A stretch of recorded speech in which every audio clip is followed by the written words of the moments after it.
কাকদ্বীপ মহকুমা শাসকের দপ্তরে মনোনয়ন জমা দিলেন ১৩২ সাগর বিধানসভার তৃণমূল মনোনীত প্রার্থী বঙ্কিমচন্দ্র হাজরা। মনোনয়ন জমা করার পর সাগরের তৃণমূল প্রার্থী বঙ্কিমচন্দ্র হাজরা বলেন, চতুর্থবারের জন্য ফের বাংলার মুখ্যমন্ত্রী হবেন মমতা বন্দ্যোপাধ্যায়। পাশাপাশি নিজের বিধানসভা কেন্দ্রেও বিপুল ভোটে তৃণমূলের জয় হবে বলে জানান বঙ্কিমচন্দ্র হাজরা। দেখুন, ভারতীয় জনতা পার্টি 2021 সালেও ওই দুর্নীতি বলে তৃণমূল কংগ্রেসকে কোনোভাবে প্রমাণিত করতে পারে। তখন তারা বলেছিল 200 আপ, তা সে 200 আপ তো হয়নি, হয়েছিল 77 পেয়েছিল। তাই এবারেও এসআইআর এর নাম করে এবং লজিক্যালি ডিসক্রিপেন্সিকে সামনে রেখে সারা বাংলায় নয়, সারা ভারতবর্ষে রাজনীতির ইতিহাসে বাংলার মুখ্যমন্ত্রী মমতা বন্দ্যোপাধ্যায় সুপ্রিম কোর্টে যে লড়াই করেছেন সেটাতে প্রমাণিত হয়েছে যে সারা ভারতবর্ষের মানুষ বুঝেছে এবং সুপ্রিম কোর্টকে যেভাবে তারা নিজের করায়ত্ত করবার চেষ্টা করেছিলেন ভারতীয় জনতা পার্টি, এবং সেই সুপ্রিম কোর্ট যে নির্দেশ দিয়েছিল সেই নির্দেশ নির্বাচন কমিশন তাও মানেনি। আজকে সেই লড়াই চলছে। তবে আপনাকে অত্যন্ত দায়িত্ব নিয়ে বলতে পারি, চতুর্থবারের জন্য মাননীয় মুখ্যমন্ত্রী মমতা ব্যানার্জি আবার মুখ্যমন্ত্রী হিসাবে তিনি শপথ নেবেন। নমিনেশন দিলেন আজকে?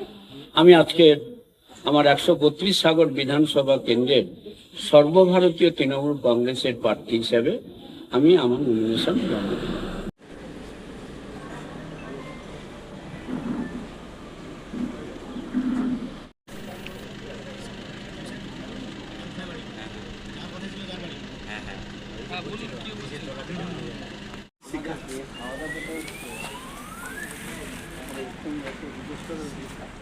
শিখা দাস আমার পরিচয়, আমার টেবিল উত্তমের টেবিলে পড়ছে, যে একটা ভালো হতে চিনি, আমাকে শিখা দাস প্রথমেই কাটে দিচ্ছে।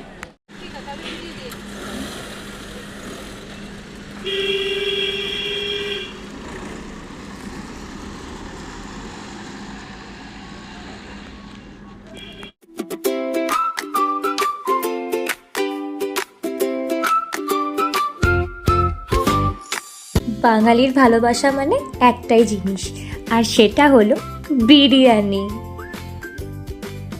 নমস্কার, আজ আমরা এসেছি আপনার আমার সবার চেনা ও প্রিয় জায়গা কেশরী ধাবাতে। এখানে ঢুকেই যেটা সবার প্রথমে ভীষণ ভালো লাগে সেটা হচ্ছে এখানকার বিউটিফুল অ্যাম্বিয়েন্স। খুব ক্লিন, কোজি এবং কমফোর্টেবল একটা প্লেস। এখানে আপনারা নিজের বন্ধু বান্ধব ও বাড়ির লোকের সাথে নিশ্চয়ই আসতে পারেন। আমি কথা দিচ্ছি আপনারা সবাই কিন্তু ভীষণ খুশি হবেন।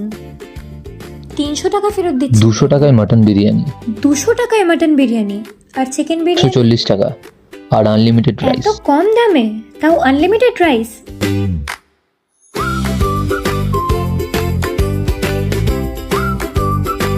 জাস্ট ভাবা যায় না।